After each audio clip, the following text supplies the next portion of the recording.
पढ़ाता हूं। अगला करंट अफेयर्स ये रहा आपके सामने, ज्ञान भारतम मिशन क्या है।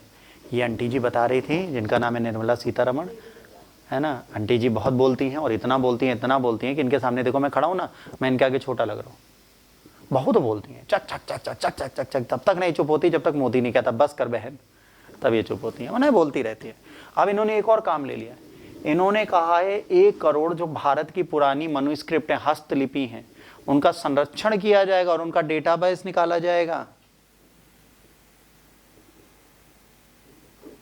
हाँ, इन्होंने क्या बोला, इन्होंने बोला 1 करोड़ मनुस्क्रिप्ट को हम कंट्रोल करेंगे और उन्हें रेगुलेट करेंगे।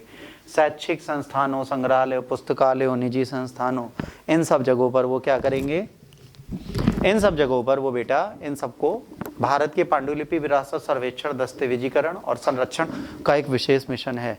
इसका उद्देश्य 1 करोड़ से अधिक पांडुलिपियों को कवर करना है। ज्ञान भारतम मिशन में एक प्रमुख घटक भारतीय ज्ञान प्रणाली को राष्ट्रीय डिजिटल भंडार, मतलब मनुस्क्रिप्ट आप राष्ट्रीय देख सकते हैं। ठीक, इसके बाद यह ज्ञान साझा करने के लिए एक मंच के रूप में काम करेगा। यह भंडार भारत के पारंपरिक ज्ञान को डिजिटली और केंद्रीकृत करने में मदद करेगा। ये दुनिया भर के शोधकर्ताओं, छात्रों, संस्थानों के लिए सुलभ होगा। मतलब विश्व के जितने लोग हैं वो इस हस्तलिपि को प्रयोग में ला सकते हैं। पांडुलिपि कागज, छाल, कपड़े, धातु, ताड़ के पत्ते, किसी पर भी लिखा होता है। ये कम से कम 75 वर्ष पुरानी हस्तलिखित संरचना होनी चाहिए, आज से 75 ईयर्स ओल्ड होनी चाहिए, उससे बाद की, है ना। वैज्ञानिक, ऐतिहासिक, सौंदर्यात्मक मूल्य की होती है। लेथोग्राफ और मुद्रित संस्करण पांडुलिपियां नहीं है। लेथोग्राफ, ठीक है, मतलब जो किसी जगह पे लिखा है, या मुद्रित, जो मुद्रित संस्करण है, मतलब जिसको हमने ऑलरेडी टाइप कर दिया है या उसको प्रिंट कर दिया है, वो पांडुलिपियों में नहीं आती।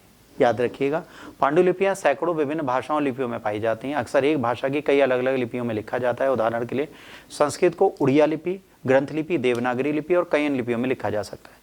पांडुलिपि ऐतिहासिक अभिलेखों से भिन्न होती हैं।